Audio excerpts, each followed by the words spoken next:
The night my brother told me I should move out, I was standing in the kitchen portioning leftovers into plastic containers, doing it carefully the way I always had, as if order could still hold everything together.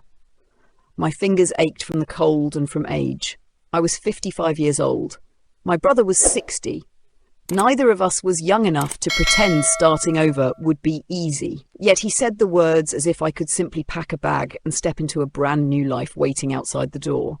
He leaned against the counter, not looking at me directly. His voice was calm, measured, already decided. "The kids are grown now. Laura and I can manage.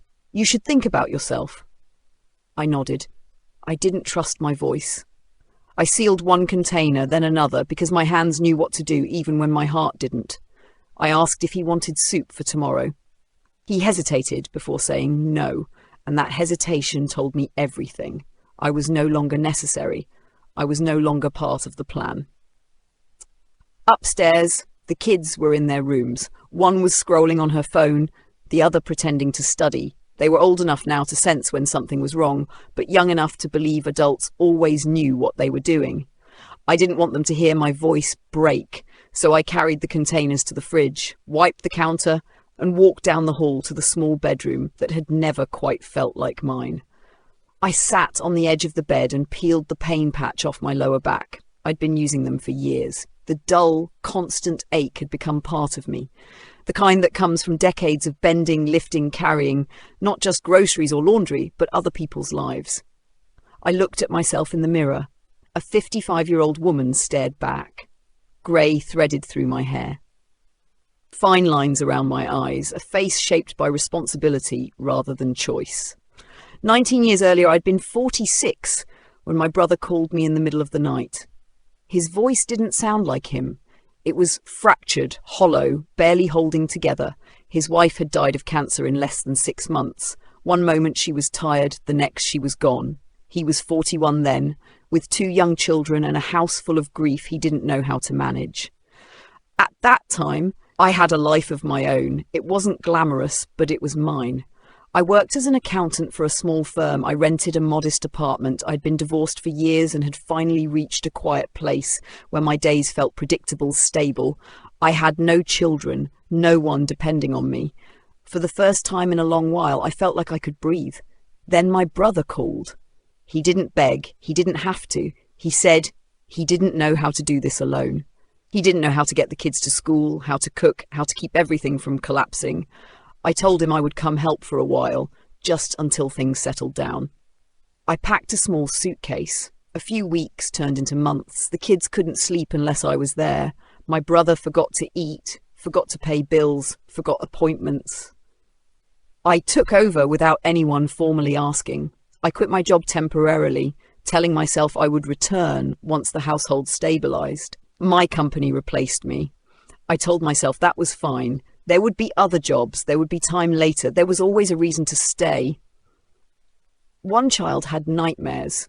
The other struggled at school. My brother sank deeper into himself, working longer hours, coming home exhausted and silent. I cooked, cleaned, drove, attended school meetings, helped with homework, held the kids when they cried. I handled the details that made life possible. I didn't give birth to those children, but I was there for everything that mattered. My brother went to work. People praised him for being strong, for carrying on after such a loss. No one mentioned me. I didn't correct them. I believed my sacrifice was understood, even if it wasn't acknowledged. Years passed. The children grew. I aged quietly. Not just in years, but in spirit. I stopped buying new clothes. I stopped traveling. I stopped imagining a future that included anything beyond the next responsibility. Dating felt impossible. Who would want a woman in her 50s living in her brother's house, raising his children? Sometimes the kids called me Mom by accident. I corrected them gently. My brother laughed. I didn't. I lived in a space without a name, no longer just a sister, never quite a parent, something in between that carried all the weight without the recognition. Then Laura came into our lives. She was my age, organised, confident. She had opinions about everything and a way of speaking that made her sound reasonable even when she was quietly claiming territory. At first, she praised me endlessly, told people how much I had sacrificed, how the family couldn't have survived without me. But I noticed how she looked at me, as if she were assessing how much space I took up and how difficult it would be to remove me. She changed the house little by little, rearranged furniture, took over cooking, inserted herself into routines I had built over years. She spoke about resetting the family and creating healthy boundaries. What I heard was replacement. My brother didn't object. Maybe he didn't notice. Or maybe he had already decided that my role had an expiration date. And then at 60 years old, after nearly 2 decades of my life spent holding his together, he told me I should go live my own life. What life?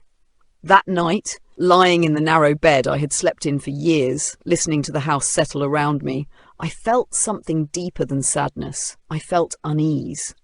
Because when someone pushes you out after you've given them everything, it isn't just about independence, it's about what they need to do once you're gone. The folder slid across the conference table toward me, slow and deliberate, like an offering. My husband didn't look at me when he did it. He was watching his lawyer instead, waiting for approval, for confirmation that this moment was finally his. The room smelled like burnt coffee and carpet cleaner, and my hands were folded in my lap to keep them from shaking. I remember thinking very clearly that this was the quietest betrayal of my life. I had known the marriage was ending weeks before he said the word out loud. You don't spend 15 years with someone and miss the way their absence changes shape. He started coming home later, not rushed, not apologetic. His phone stopped lighting up on the table. He began speaking to me with the careful politeness people use when they're already gone. Still, when he told me he wanted a divorce, my body reacted before my mind did.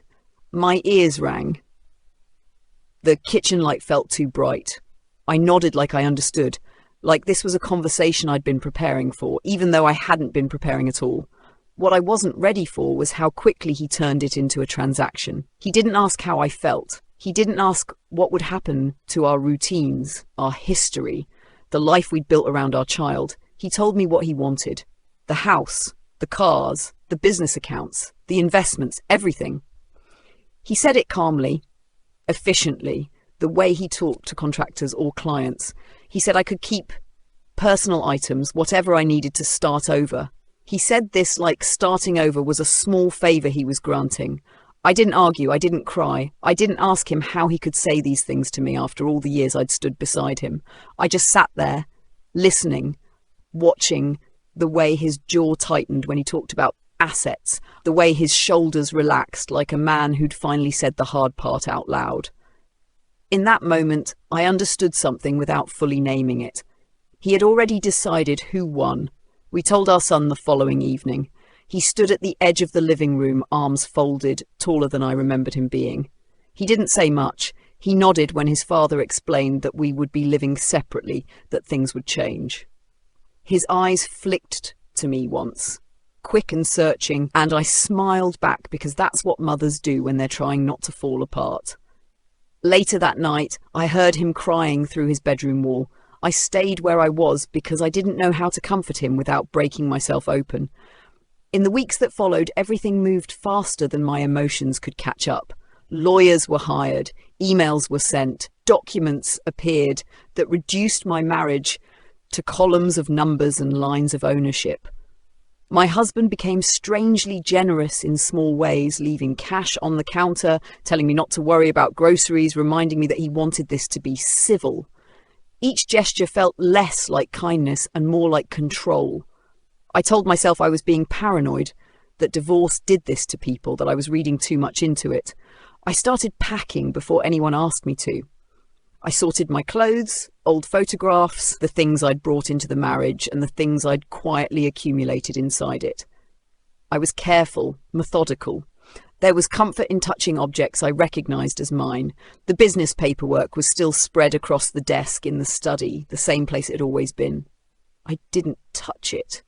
That space felt like his territory now, even though it had once been my responsibility too. Looking back, I realize how often I'd ignored the early signs.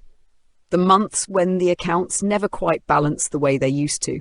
The stress he carried home disguised as confidence. The way he discouraged me from asking questions, telling me he had it handled, telling me not to worry. I trusted him. I wanted to believe the stability we showed the world was real. I wanted our son to grow up thinking his parents were solid, dependable, unmoving. At the mediation, my husband spoke first. He explained his proposal with practiced ease. He framed it as fair, even generous. He talked about his responsibilities, his vision, the importance of continuity. He didn't mention me beyond what was necessary. I was a line item in his plan, a variable to be settled. When it was my turn, I surprised them all by not pushing back. I agreed to most of it. I asked for very little, a modest sum, shared custody, time to transition. My lawyer glanced at me twice, confusion flickering across her face, but she didn't interrupt. My husband's relief was immediate.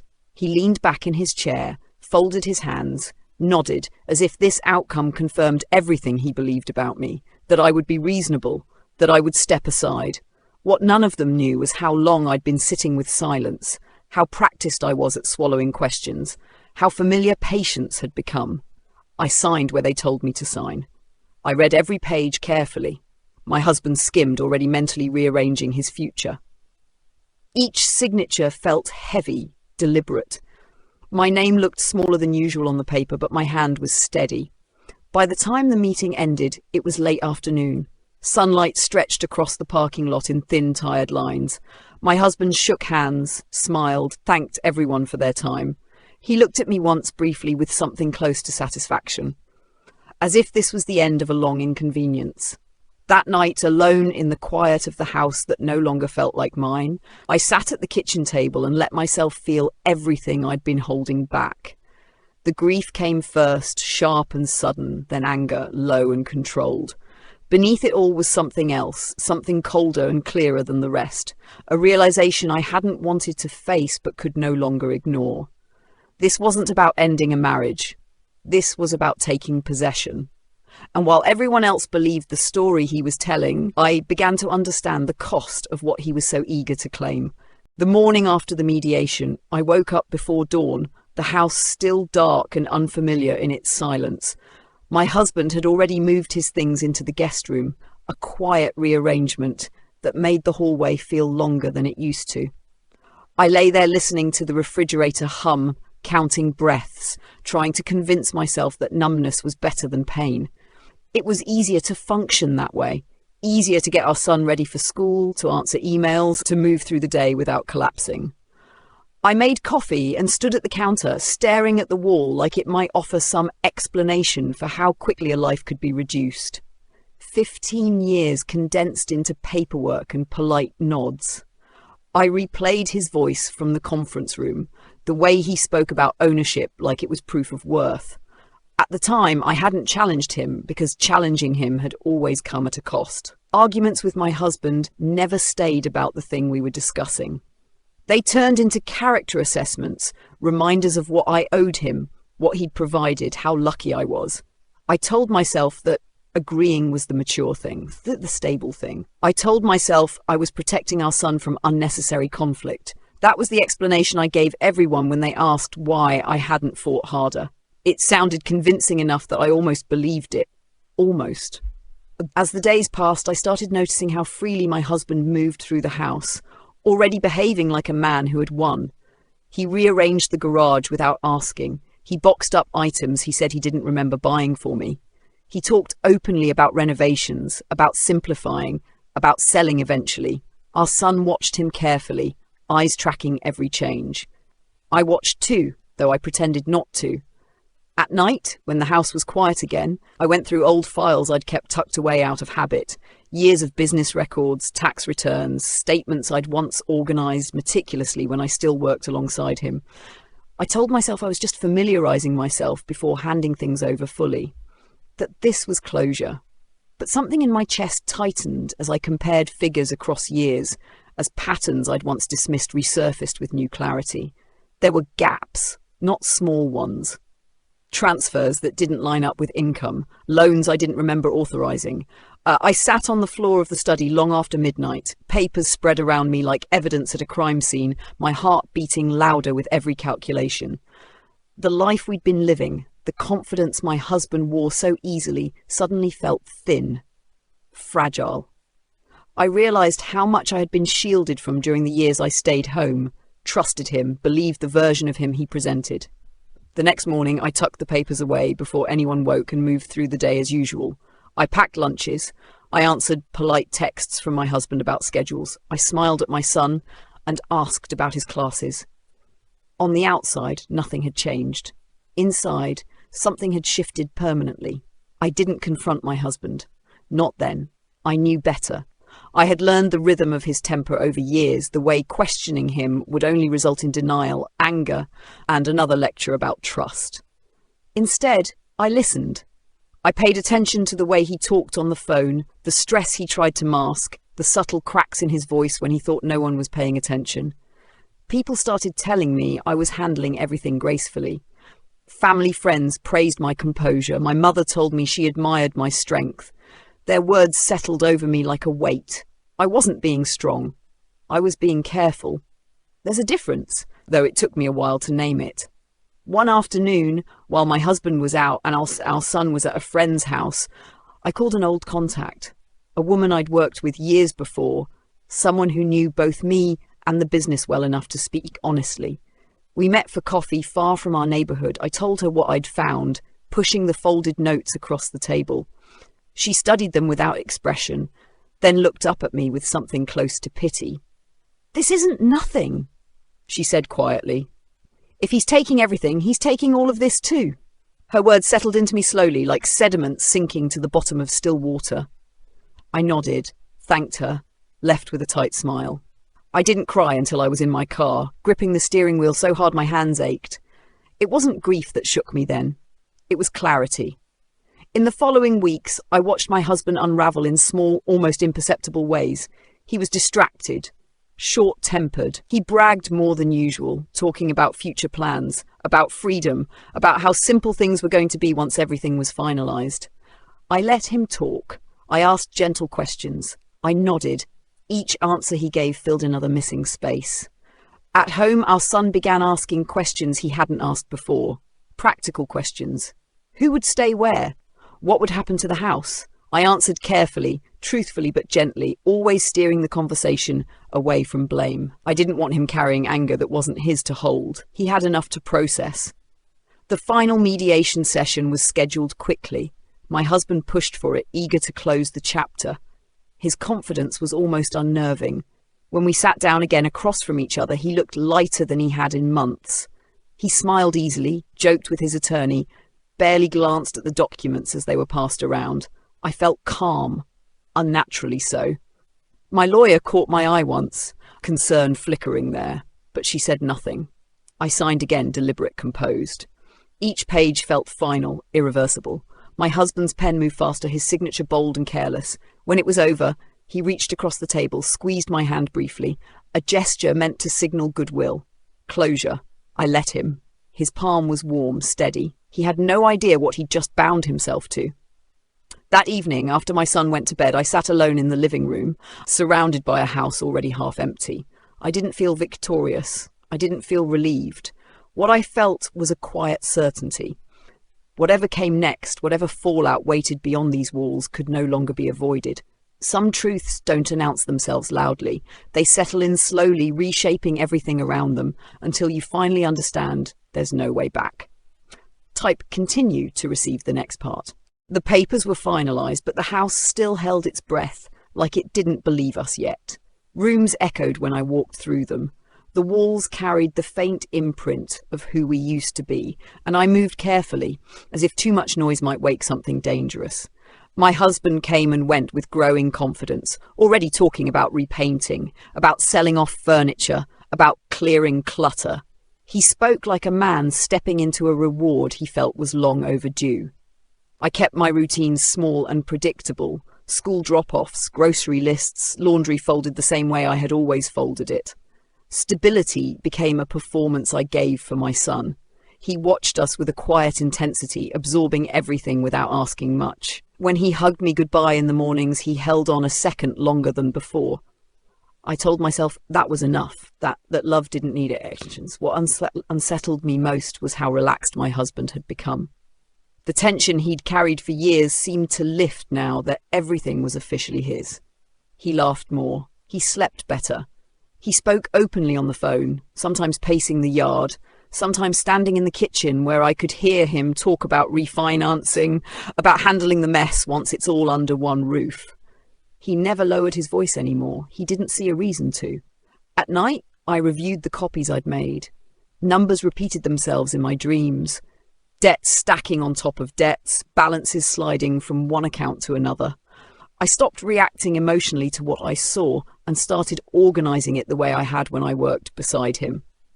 Dates, amounts, names. It felt familiar, grounding, like slipping back into an old role I had never really left. I realised then how easy it had been for him to underestimate me. He still thought of me as supportive, agreeable, someone who didn't want conflict. He didn't understand that silence for me had never meant ignorance. It had always been a way of surviving without being noticed. His mother came by one afternoon unannounced. She walked through the house like an inspector, commenting on the empty shelves, the packed boxes. She told me she was sorry things hadn't worked out, her voice smooth and distant. She reminded me gently that this was for the best, that her son deserved a fresh start. I nodded, because I had learned long ago that nothing I said would change the story she carried with her. She spoke to my husband in hushed tones, glancing at me occasionally as if checking whether I was within earshot. When she left, he looked pleased, energized by her approval. I cleaned the kitchen slowly after they were gone, wiping down surfaces that were already clean. My hands shook then, briefly, but I forced them still. A few days later, a notice arrived in the mail addressed to him, stamped urgent. I didn't open it. I placed it neatly on the counter and walked away. When he found it, he laughed it off, saying it was nothing, just paperwork following the transition. He didn't look worried. Not yet.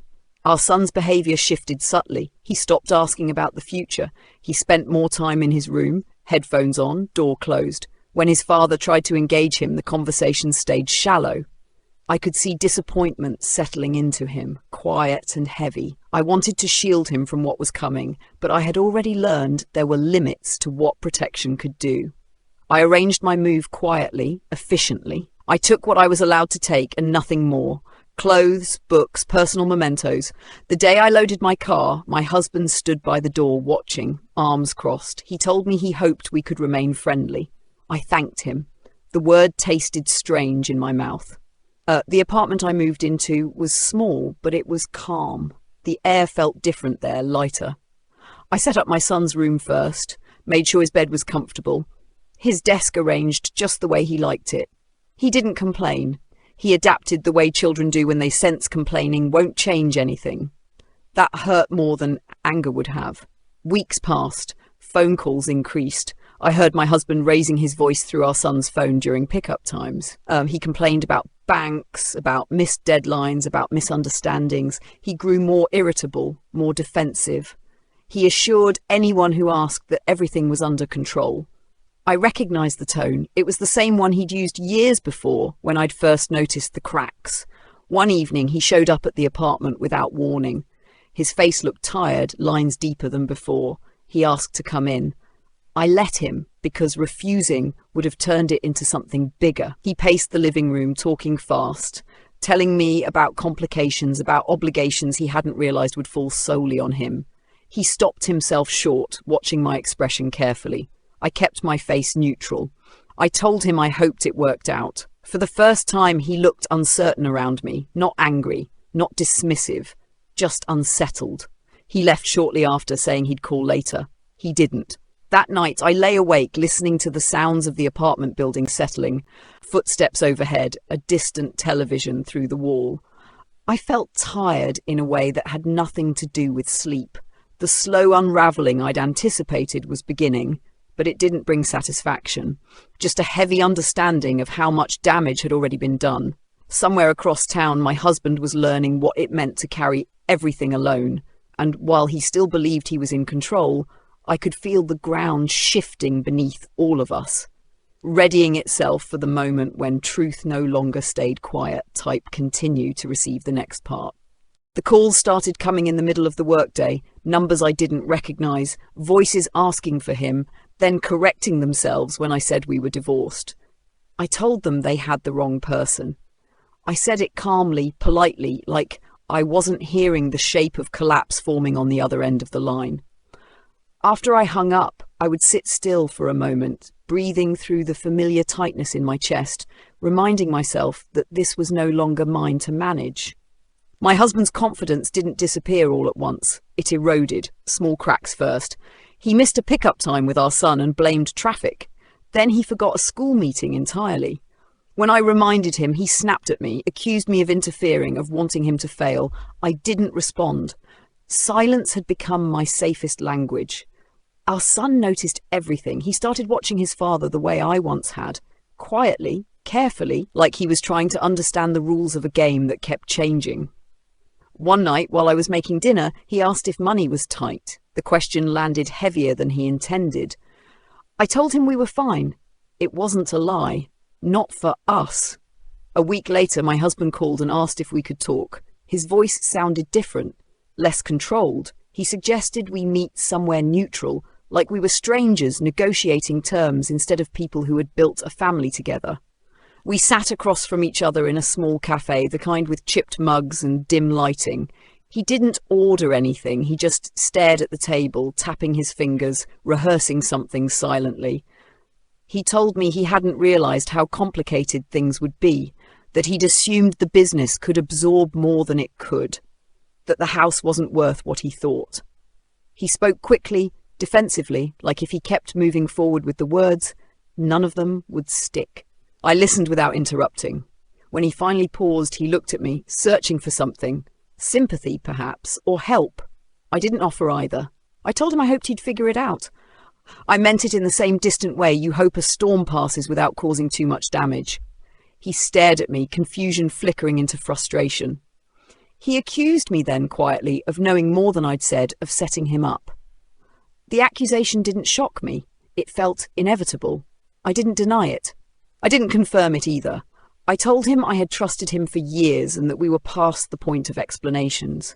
That was when he stood up abruptly, chair scraping against the floor, drawing glances from nearby tables. He left without saying goodbye. After that, the visits became sporadic. When he picked up our son, he was distracted enough that it scared me. I tightened routines, double-checked details. Stability became my armor. I didn't tell our son everything, but I stopped pretending nothing was wrong. When he asked questions, I answered them honestly, gently, without assigning blame. He deserved the truth, not the weight of adult secrets. The first official notice arrived a month later. Thick paper, formal language. I forwarded it to his lawyer without comment. It wasn't my place anymore. Still, that night, I sat at my small kitchen table and let the sadness come. Not for him, for the life I'd believed in. For the version of my marriage I'd defended even to myself. I remembered nights waiting up for him, convincing myself his absences meant ambition, not avoidance. I remembered smoothing over his temper, covering for his mistakes, teaching myself not to need too much. Those memories hurt differently now, not like fresh wounds, but like old bruises finally pressed. His mother called me a week later. Her voice was tight, controlled. She asked what was going on. She asked how bad it was. The shift in her tone almost made me laugh. Almost. I told her I didn't know. I told her she should talk to her son. She reminded me, sharply, that we were family once. I reminded her that things change. Our son stopped staying overnight with his father soon after. He didn't say why at first. He just said he slept better at the apartment. When I pushed gently, he admitted the house felt different now. Quieter, but heavier. I didn't press further. I didn't need to. I saw my husband again unexpectedly at a school event. He looked smaller somehow, shoulders slumped, eyes tired. We exchanged a brief nod. There was no hostility in it, just distance. When our son ran to me afterward, wrapping his arms tight around my waist, I felt something settle in me that I hadn't known was still unsettled. The unravelling wasn't dramatic. There was no single explosive moment, no public reckoning, just a series of consequences stacking quietly, one on top of the other, until the weight became unavoidable. I heard about missed payments, about strained partnerships, about a house that suddenly wasn't such a prize after all. I didn't celebrate, I didn't feel vindicated. What I felt was a strange, heavy relief. The kind that comes when reality finally catches up to denial, when secrets lose their power simply by being seen. One evening, as I tucked my son into bed, he asked if things would ever be the same. The question caught me off guard. I sat on the edge of his bed, smoothing the blanket, choosing my words carefully. I told him no, and then I told him that didn't mean things couldn't still be okay. He nodded, like he understood more than he was saying. After he fell asleep, I stood by the window, watching the lights from passing cars flicker across the ceiling. Somewhere, my husband was still fighting to hold together something that had been broken long before either of us admitted it. I wasn't waiting anymore. I wasn't watching the fall. I was learning how to stand still without bracing for impact, how to breathe without expecting the ground to shift beneath me. The call came on a Tuesday afternoon while I was folding laundry. His name lit up my phone, and for a moment I let it ring, listening to the familiar sound echo through the quiet apartment. When I answered, his voice was low, tight at the edges, like it was being held together by habit alone. He said my name once, slowly, as if testing how it felt now that it no longer belonged to him in the same way. He told me he needed to talk, not about schedules or school forms, about everything else. We met in the parking lot of the old grocery store we used to visit when our son was little, back when errands felt like moments we shared instead of tasks we divided. He didn't get out of his car right away. I stood beside mine, keys still in my hand, waiting. When he finally stepped out, I barely recognized him. His clothes were rumpled, his movements were slower, less certain. The man who had once spoken in absolutes now avoided my eyes. He started explaining before I could say anything, words spilling out, overlapping. He said things were more complicated than expected, that the business partners were turning cold, that the bank was asking questions, that everything he'd thought was stable was suddenly under scrutiny. He rubbed the back of his neck the way he always did when he was cornered, when confidence failed him. "I didn't know," he said. "I really didn't." The sentence hung between us, heavy and useless. I didn't interrupt. I'd learned that letting him talk revealed more than any argument ever had. He shifted closer, lowering his voice, as if secrecy could still protect him. He said my name again, softer this time, and asked if I could help him understand what he was facing. Help him. The word struck something deep in my chest. I remembered all the years I had helped him without credit, without recognition. The nights I'd stayed up balancing accounts, smoothing over inconsistencies, absorbing pressure so he wouldn't have to. I looked at him then, really looked, and saw not a victim of circumstance, but a man meeting consequences he'd never believed would be his. I told him I couldn't help. Not out of spite, not out of satisfaction. Simply because I couldn't walk backward into a role I had spent years trying to escape. I told him he should speak to his lawyer, his accountant, his advisors. I told him I trusted he'd figure it out the way he always insisted he could. For a moment, his composure cracked. Anger flashed across his face, sharp and familiar, followed quickly by something else. Fear. He accused me of abandoning him. He said I was benefiting from his downfall. The accusations washed over me without landing. I had already carried more blame than any person should. I got back into my car and drove away while he was still talking. My hands shook on the steering wheel, not from fear, but from the effort of holding my ground. That night, our son came home quiet. He ate slowly, pushing food around his plate, watching me like he was waiting for permission to say something hard. When he finally spoke, he asked why his father seemed so different lately. I took a breath before answering. I told him his father was dealing with stress, that adults made mistakes too. I didn't tell him everything, but I didn't lie. He nodded, absorbing it, then surprised me by saying he didn't want to stay at the house anymore. He said it felt like a place where people whispered behind closed doors. I told him he could stay with me as long as he wanted. Relief softened his features in a way that nearly broke me. The legal notices became more frequent after that. I forwarded what I received. I answered questions when required. Otherwise, I stayed out of it. The separation between our lives grew clearer with each passing week, like a line finally drawn dark enough to see. I started working in quietly at first, small contracts, temporary projects. It felt strange to introduce myself without referencing my husband, without explaining my availability around someone else's schedule. The independence was uncomfortable, unfamiliar, but it rooted me in something solid. For the first time in years, my efforts led somewhere that was mine alone. Friends asked how I was holding up. I said I was tired. That was the most honest answer I had. Tired of remembering, tired of pretending, tired of being asked to carry what was no longer mine. I heard updates through fragments, a business deal falling through, a delayed payment, my husband selling off pieces of his life one by one, trying to keep the structure standing. His mother stopped calling. The absence felt intentional, accusatory. I let it be. One evening, weeks later, he showed up at the apartment unexpectedly.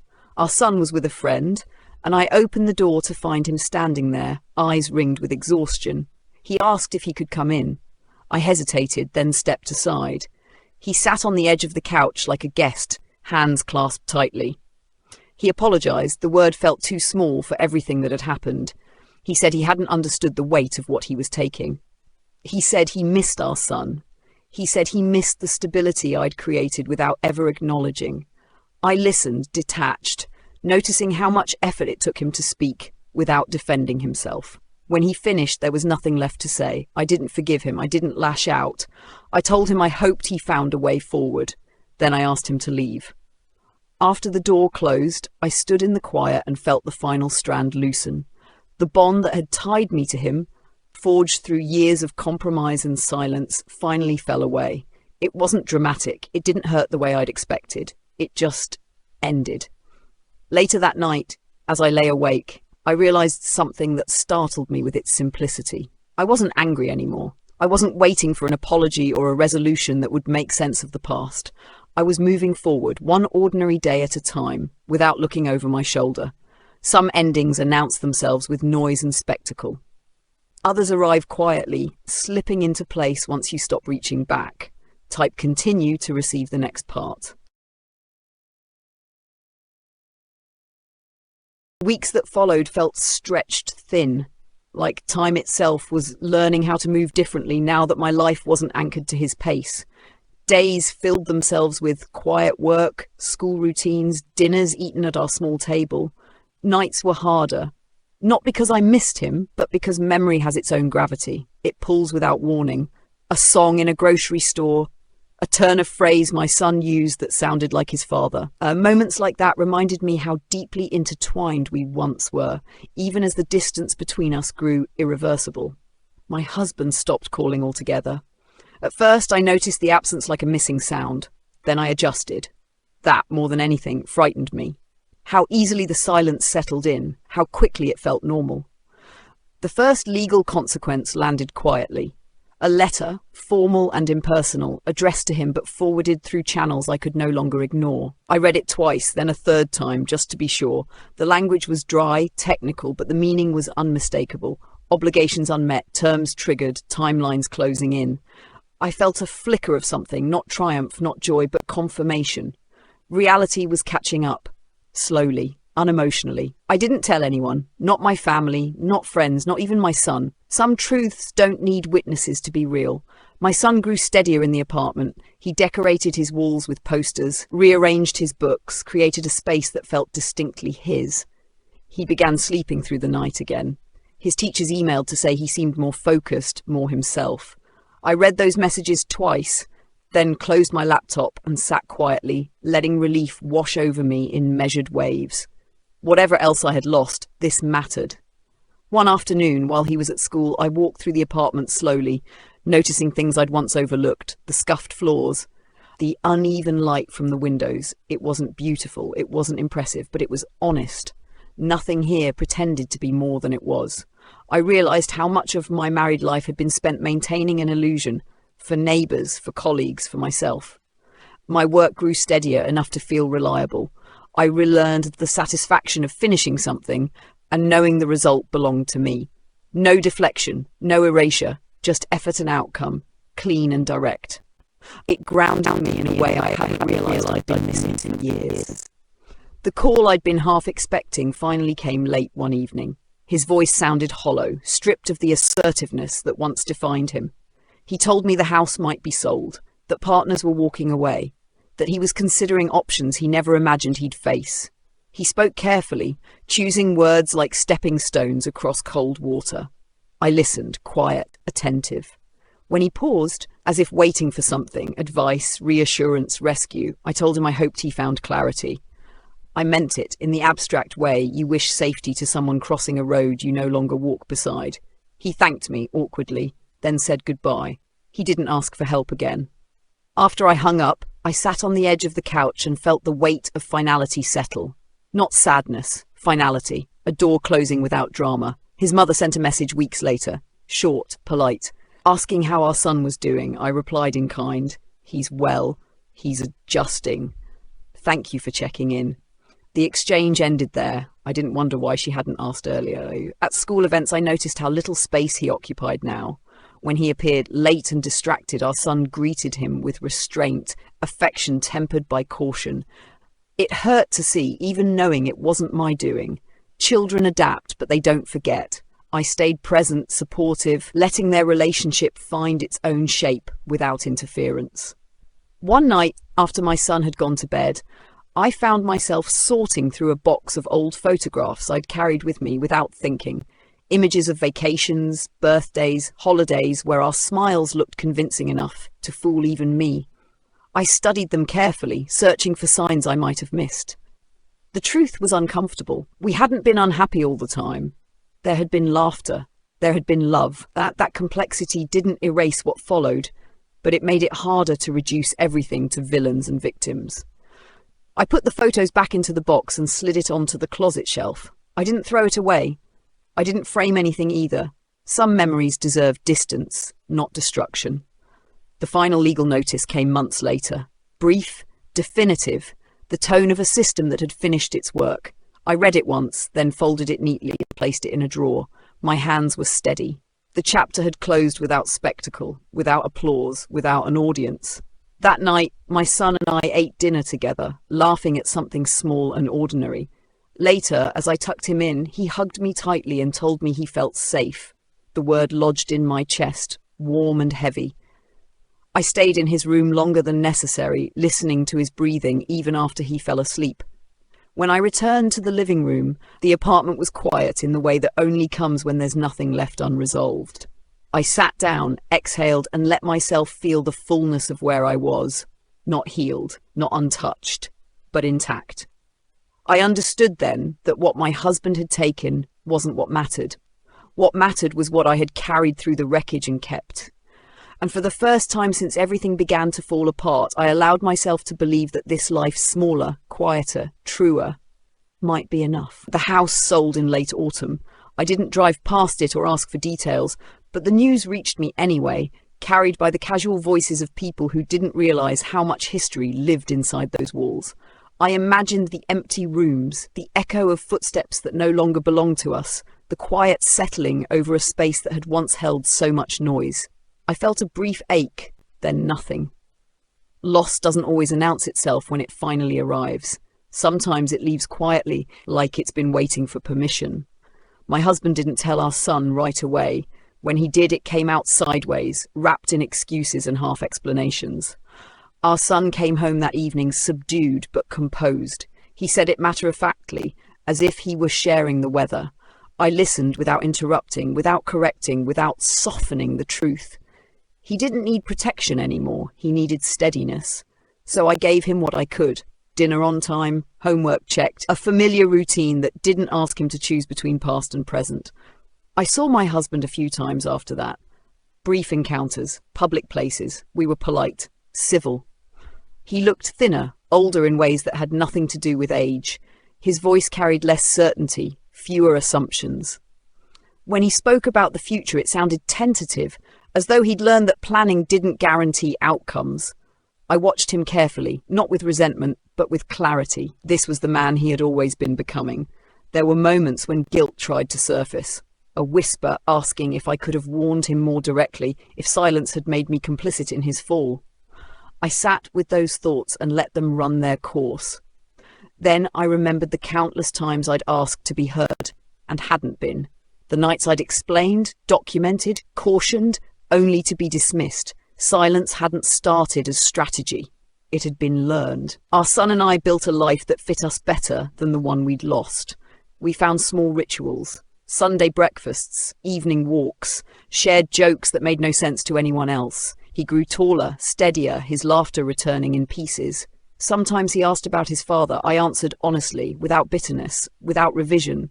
Children deserve reality without the burden of adult judgments. Work filled more of my days, not in a way that drowned everything else, but in a way that felt balanced. I earned my own income, paid my own bills, made decisions without rehearsing how they'd be received. The freedom was subtle, almost shy, but it grew more confident over time. I stopped apologizing for taking up space. One evening, months after the last paper was signed, I found myself alone at the kitchen table, hands wrapped around a mug that had become familiar in my grip. I realized I wasn't replaying conversations in my head anymore. I wasn't imagining alternate endings. I wasn't waiting for a phone call that might explain everything in a way that made it hurt less. The quiet felt earned. I thought about the woman I had been at the beginning of my marriage, young, hopeful, convinced that love required endurance above all else. I didn't judge her. She had done the best she could with what she knew, but I also recognized the woman I had become, someone who understood that survival wasn't the same as living, and that loyalty didn't have to mean erasure. My husband sent a message once, late at night, apologizing again, this time without qualifiers. I read it slowly. I didn't respond, not because I wanted him to suffer, but because the apology arrived after the window for answers had closed. Closure isn't something you receive. It's something you stop waiting for. Life didn't transform into something effortless or bright. There were still hard days. Still moments when exhaustion crept in. Still times when the past brushed against me in unexpected ways. But there was also peace. The kind that doesn't dazzle but lasts. The kind that comes from standing in your own life without bracing for impact.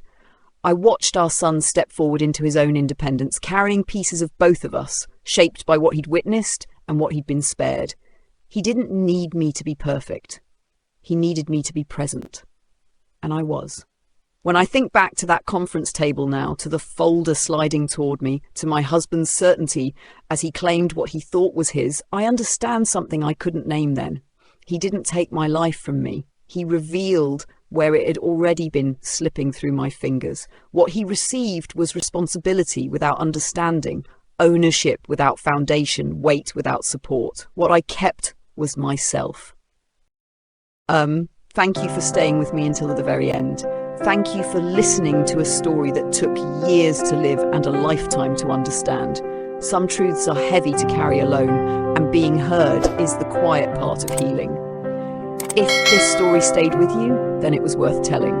Take care of yourself wherever you are. Thank you for watching.